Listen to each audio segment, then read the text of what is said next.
All right, guys. Who here is familiar with TrackStack? Raise your hand. Love that. Let's go. I use TrackStack for Hood Politics Records. It's been truly life-changing for how we submit music or how have music submitted to us. It's also a great way to get your music on the USBs. I know like Joseph Capriati and West End use it. But TrackStack is leveling up, and I'm really excited for you guys to learn more about that today. So as the industry continues to shift, more artists are building their own careers from the ground up. That's why TrackStack is here. We got George. Make some noise for George. All the way from the UK. To show what's possible, we're using Kai William again as the blueprint. Like I said, he's really a standout DIY artist, and how he launched his own label through his own events and built a sustainable career through one-on-one coaching. His journey shows exactly how taking control can open doors, create freedom, and build real momentum. And you can believe me because I'm reading up a clipboard, so I'm very serious. Are you ready? All right, let's go, man. Here you go. Thank you very much. So thanks so much, guys, for inviting us to be here. It's, add some diversity to the mix with some different accents. So today, obviously, as Sherm has just said, we are going to be presenting something called the DIY Artist Blueprint. It's something that we've learned over the time that we've been doing TrackStack. Obviously, we started as a demo and promo platform, primarily, just a tool for sending music to some of the world's biggest and best DJs, and it's developed into something a lot more than that. But so today I kind of wanted to give you something that you guys can take away and actually implement into your own careers, because it's all good and well being able to send music to some of the biggest and best DJs and labels, but most of you are here today because you want to move your careers forward, and we get the opportunity to speak to a ton of different artists, people in your position, people who have kind of developed themselves a little bit more like Kai, and then also the people at the top. So we are privy to some amazing knowledge. So basically I want to start by talking about the DIY artist and really what is it. So a few of you may have heard about the DIY artist, but it's really something that, not that we've come up with, but it's something that we've seen, and it just labels what people are doing already in the industry really well. So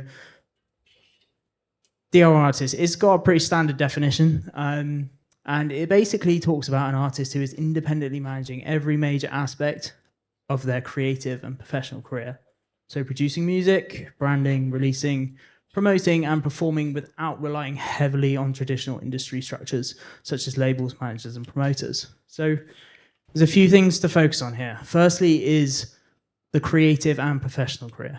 There's two sides to this. There's this duality in your career that exists, and we'll talk about a little bit more in a minute. And then the other thing is relying heavily. So I don't want to say these structures are like obsolete. They're definitely not. There's people here who've they rely heavily still on these traditional structures, but for you guys right now, there's also an opportunity to take control yourself, and this is what we're talking about today. So why are we talking about it? Well, I'm going to bum you out for a little bit at the moment. So we're going to talk about some data.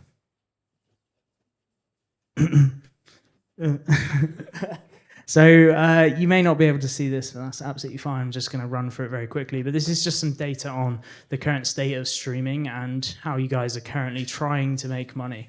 And so to give you an idea, 800,000 monthly streams is what is required on Spotify to earn the US minimum wage, which is $15 an hour. That is a lot of fucking streams.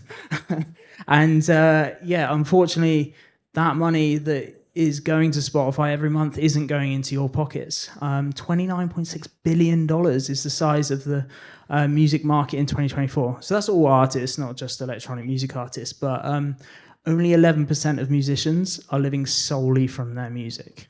So, something wrong here.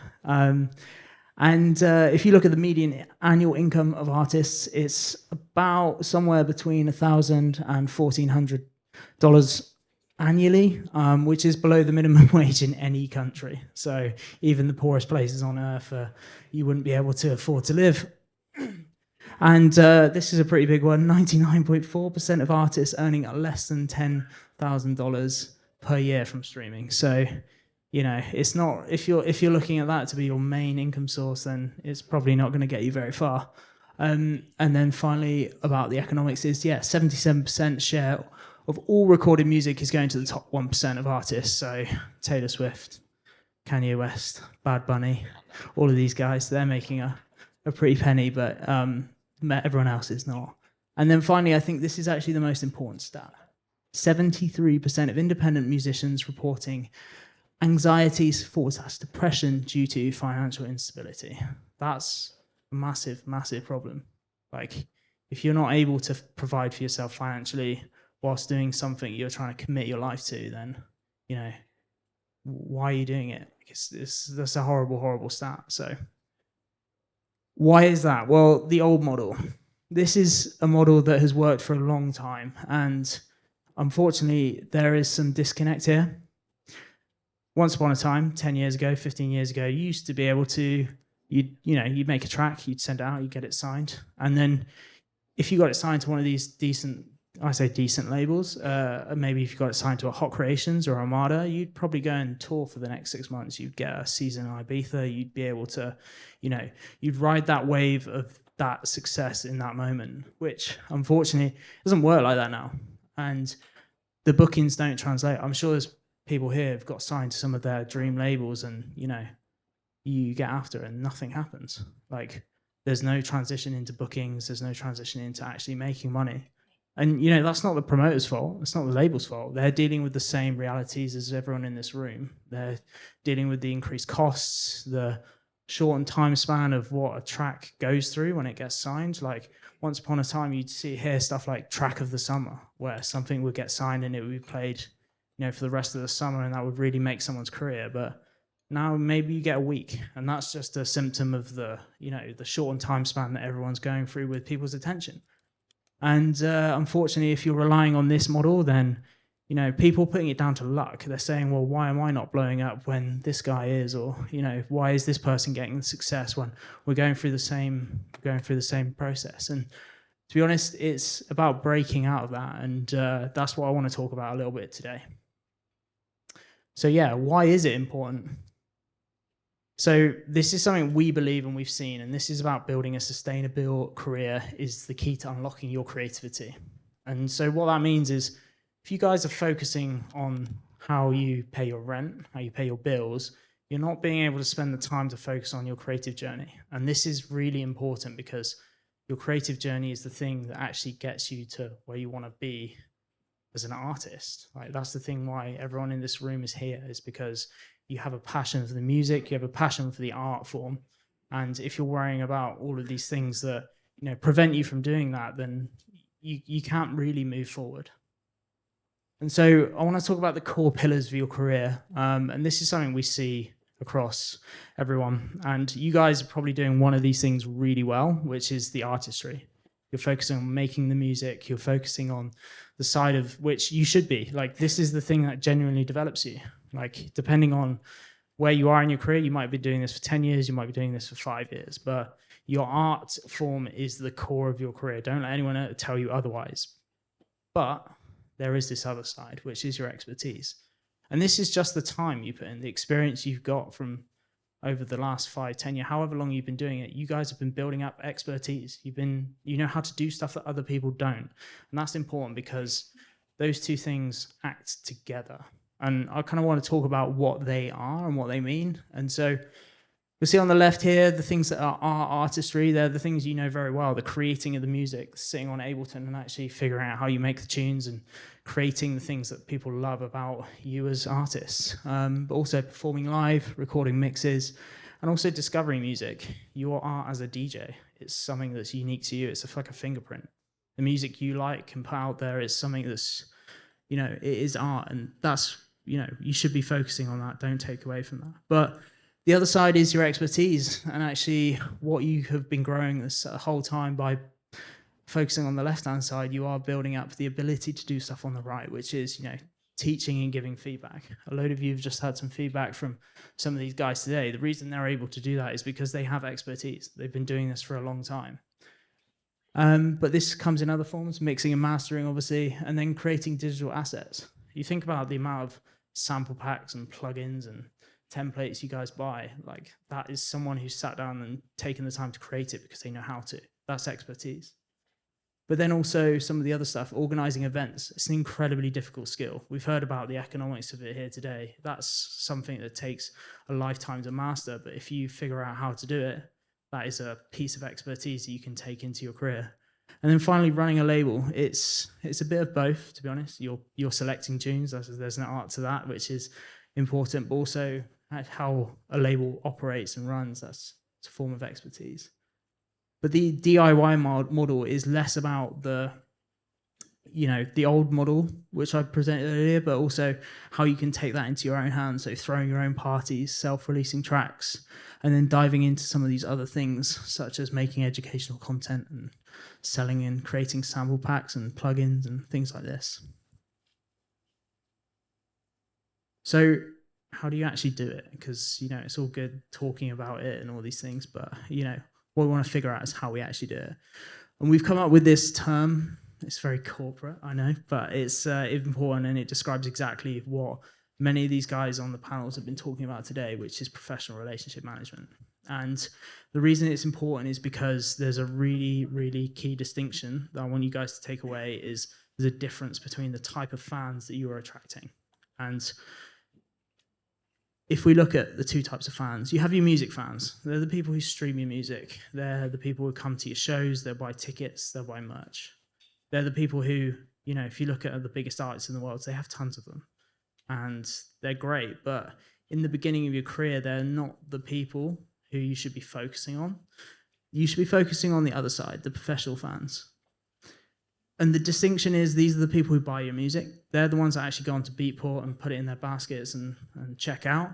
They're the people who send you music, the people who actually want to get signed by you, who want to play your tracks, who want to be engaging with you as other DJs and other producers.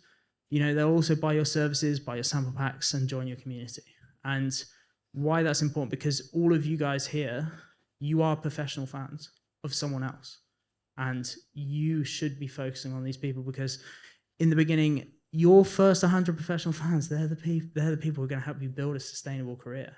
It's not building a ton of people who are going to stream your music. We've just seen the numbers for streaming they're dog shit. You should be focusing on the other people who are going to be engaging with you as artists, the people sat next to you right now, because these are the guys and the girls who are, they're fundamental to starting in your career. So how do you get professional fans? This is probably the next question you guys will have, but it's an important thing because it starts with something you guys are already doing. And look, I know networking is difficult. It's why events like this exist, is because it gives you a forum to talk to people and actually meet people. But, I'm an introvert, and I'm sure many of you guys are, and this is absolutely killing me standing on this stage right now. But it should be focused around your music because you actually have something of value to give. You make music. That's something tangible that you can give to people. You don't have to walk up to someone and say, hey, I'm Steve. Nice to meet you. I want to get signed to your label. That's difficult. We've heard that that's not the right approach. But what you do have is you have a piece of music you've made, and walking up to someone and say, hey, I made this track. I think you quite like it. It's a good way to start a connection. And look, it won't work with everyone. You know how it is sending tracks around. You'll get a lot of no's. You're getting a lot of people ignoring you, but fundamentally, it starts with a track, and I think there's two ways, obviously.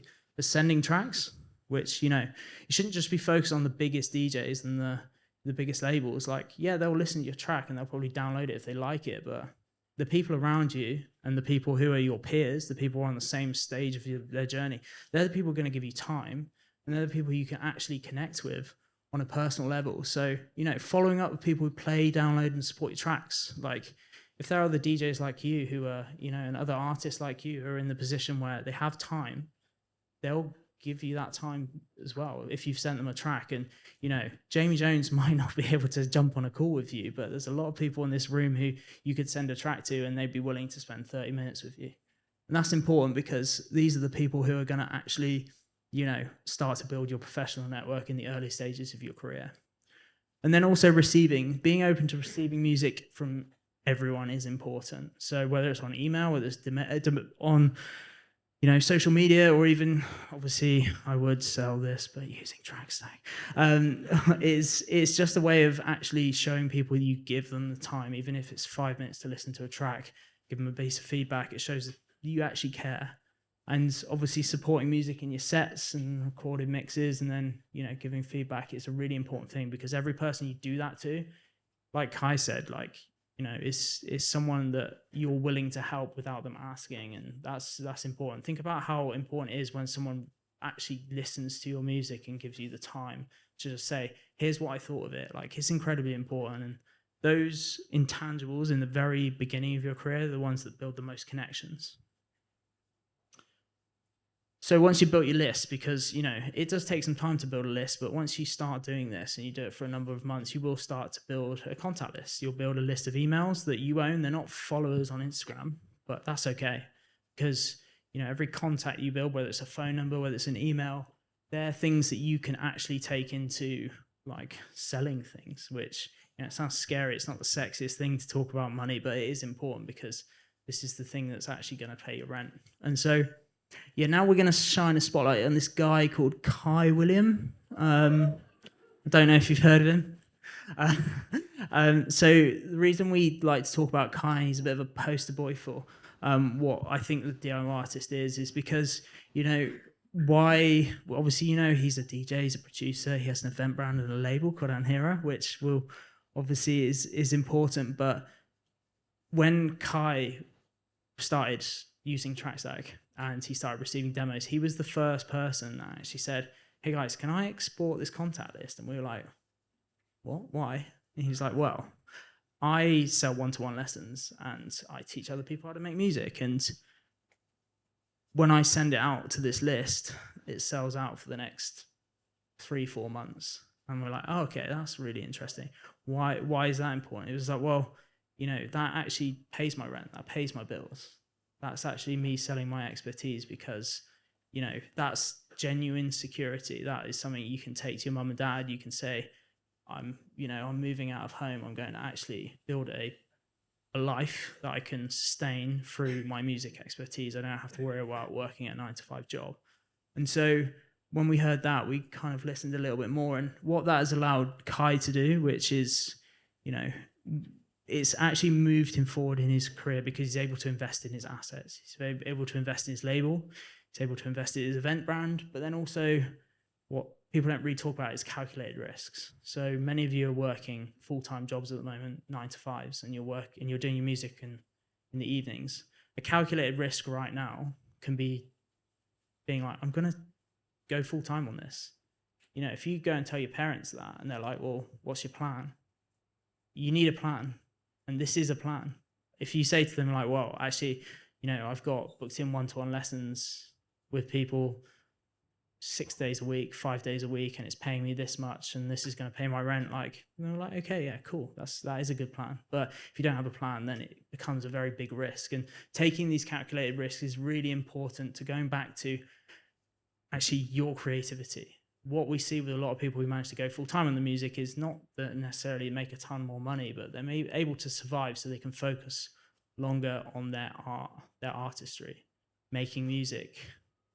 That's the thing that levels you up fundamentally in terms of your artist career. But being able to do that is also one of the most important things. So, and for Kai, he's just moved to LA, and that's a big risk for him. And he's built a brand in New York. Like, to take that risk is you know, but it's calculated. It's about what is right for him in that moment, and him being able to have the investment in those assets to feel confident to take that. And that's what we're talking about here, is, you know, having the confidence to take those risks.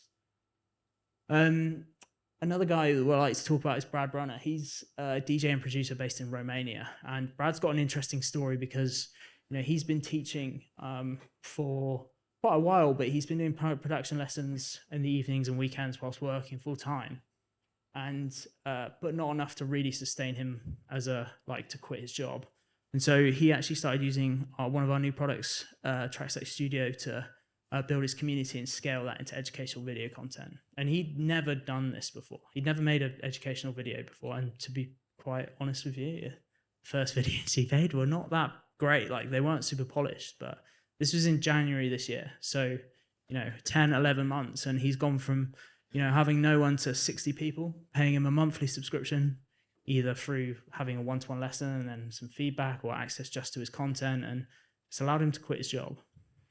That's it's a big deal because it means that he can spend more hours in the studio working on his music, more hours with, focusing on growing his community and building it into something that's a sustainable asset. So if he wants to go on tour next year, say if he gets signed and wants to go and play in Ibiza for a summer, he's got something that's still earning him money. He's got something that's running in the background that doesn't mean that he has to drop everything and then worry about picking it up in 6 months' time.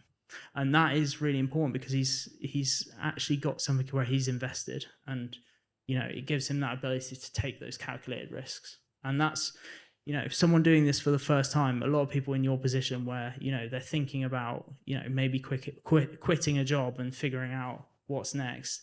He's just done this, and it's great to see because I'm really happy for him. But also, it's not the easiest thing to do when you've got to, tell mom and dad that I'm doing this full time. And then the final one is Christina. So Christina Lazic is a producer who's originally from Italy. She's based in London now, and she's got a really interesting story. She used to work as a marketing manager for Apple and Google and big brands like that. It's very impressive.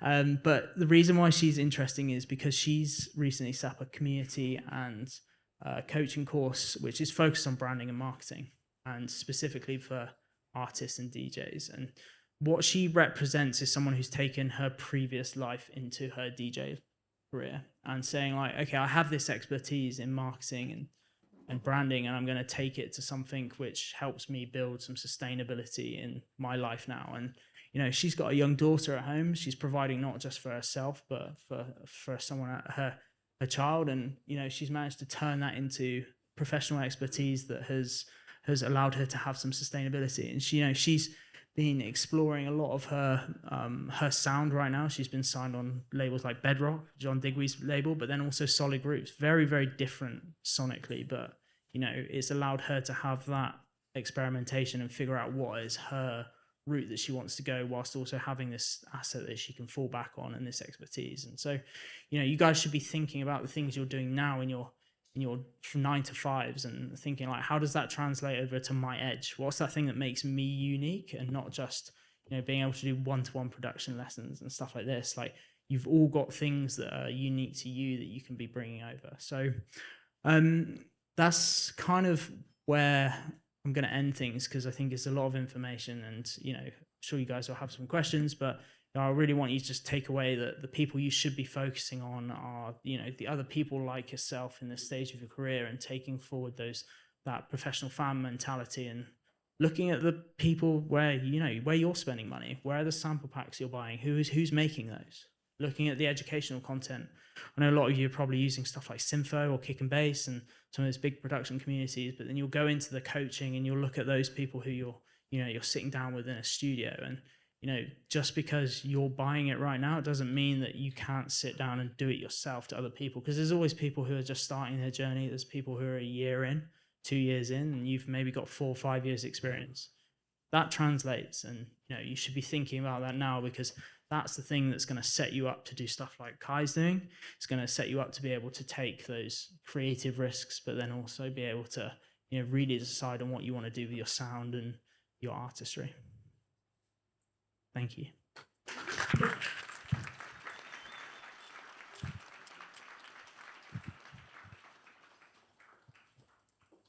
Does anybody have any questions for George? No? Anybody? Okay. All right. Oh, wait, we got one. I'm Andrew from Seattle, and where do you? I find myself as like one of the most active concert goers. Like, where does that kind of fit into where an artist should kind of focus on that? It definitely seems to favor more of like the music enjoyer than something that's a professional fan. But those diehard kind of like ticket buying fans, where do you get that? What do you mean in terms of where you should be trying to focus on getting those through the door? Yeah. Is that just in your promotion, and like, you should just keep coming to shows, or is there a way to kind of convert them into something more? So it's a good question, and what you'll notice with shows is if you go to any of the sort of the grassroots shows, or even in the local scene, not so much like Ibiza or any of those like big destinations or festivals, but say if you go to a show that's got a capacity of 250 people, what you'll notice is the crowd there will be made up of maybe 25 DJs or artists that have brought their friends along. They're the people who sell the tickets, but the 25 DJs that are there, they are there because they professional fans of the people playing. So whether it's you're putting on the party or whether you're playing on a lineup, chances are you're going to sell the tickets to those 5 or 10 of your professional fans who are then going to bring your friends along. That is going to turn those 5 tickets into 50 tickets, and that's really important because the shows are, there is this whole environment of getting on guest lists and stuff, but unless you have a really strong personal relationship with someone, you're not necessarily going to get on their guest list, but you will probably go to their shows. You guys will all attend the shows of DJs that you really respect and admire, and you probably want to get signed by. And especially if you've been sending them tracks, you're definitely going to turn up because you might get it played. And that's, it's why you should also focus it on the other side. If you're listening to people's tracks and, people are sending you tracks, then they're also the people who are going to be sending you, buying your tickets. And yeah, you should rightly be focusing on, trying to get those ticket sales in front of those people as well. Any other questions? Steve? Sorry. Dave Neal from Chicago. I wanted to know, based on artists that you've been working with in the past, what have you found is the most efficient way to create professional bands? Is it just making music, going to parties, networking people, come to your events and say hi? So obviously I will say this because obviously I have a product that people send music on, but it is honestly the music. If someone's trying to send you music, there'll be a few people who are just scattergunning. They're trying to get their music signed by anyone and listen to, but like if someone's taken the time to pick you out and say, I want to send you music, there's a really good chance that they're about as close to a professional fan as they're going to get. And, I think even it's difficult in the beginning because you won't always receive tons of music organically. It's based on who you are and what profile you have, because it's naturally how things work. But even going out and requesting stuff from people, being able to like contact people, and it's also reciprocal. Say if you say to someone like Kai, I'm going to pick on him again, but if you say to him like, hey, I really love the stuff on your label, if you have anything new, please send it to me. Like picking people like that, because that's the sort of, what I said earlier is like your relationship should be purely based around the music in the beginning. It's like offering hey, I have music, but then also I want to take the time to listen to your music. And you'll find the people who are, especially the biggest DJs in the world, you'll naturally know which DJs you like and which ones you want to follow and which ones you want to get signed on. But that trickles down all the way, so you can see the lineups of some of the guys that are on the bottom of the lineups. Like that's usually a good place to start, because typically they're in a similar position to you, maybe a couple of years ahead. But if you reach out to them and say, hey, I'd love to, I saw your set a couple of weeks ago at this club or wherever, and say, I'd love to hear any unreleased music you've got, please send it over. That's a really good way to start that connection. And the more of those people you pick up, the more you'll start developing that specific sound. John had a question. John Rennie here in Chicago. In terms of like selling one-to-one lessons, I feel like a really good feature to have some experience that business who like career growth as well. Like, what have you seen other than maybe like accolades or just in general to that like one-to-one teachers that stand out to you that do really well online? Obviously like Olivia, but in your time, what are some other people you've seen well? That's a really good question. So I think you're always going to have people who really enjoy the way you teach, whether it's verbally they like the sound of your voice or they like your style of teaching, and that's kind of what you're looking for in this moment. I would always say to people to try and create a small bit of content which demonstrates your teaching style, and it doesn't have to be lots. You shouldn't be doing like loads of how-to videos, but potentially a couple of track breakdowns that you can display publicly somewhere, which just shows what you're about. Because as soon as people get into that groove of, they watch one of your, it could be 30 minutes, it doesn't have to be so long, but they get an idea for what you sound like, what you feel like. And it's the same for any content. It's why we all follow certain content creators over others, is, you just get a feel for their personality. And that's what you're really trying to put across when you're teaching someone, is like, do they blend with your personality? And I think if you can do that in certain settings, things, and the best way is to record yourself doing that, then you can, yeah, that's probably the best way to sell yourself. We have time for one more. There was one in the back. No? Is that you? Yeah, well, my name is JP. I'm from Montreal, Canada. I wanted to ask you were talking about transitioning from 9 to 5 to full-time artists. Do you think that there's like not the sacrifices, but like there's a cohesive plan that you have to set up, like to know artists that have a long-term plan to be able to transition smoothly, be able to put it into funds, emergency fund, etc. Yeah, absolutely. I think, it's one of the things that, sorry, I can't actually recall who said it earlier in the first panel, but, having a bit of an emergency fund that you can rely on, because at the end of the day, you're just buying time. If you're really serious about going full time, then, you could be buying 3 months, you could be buying 6 months, and having a bit of more plan to fall back on. But I think, it's having something where, you can feel confident in the time that you're buying. You can go fully in on the music and the expertise side, and not worrying financially, because not every risk pays off, and that's absolutely fine. But also, it's making sure you feel confident in your abilities. So one of the things that I'll talk about him again, but Kai said, if you ever get a chance, go onto his Instagram and watch the first video. It talks about how he got started with mixing and mastering.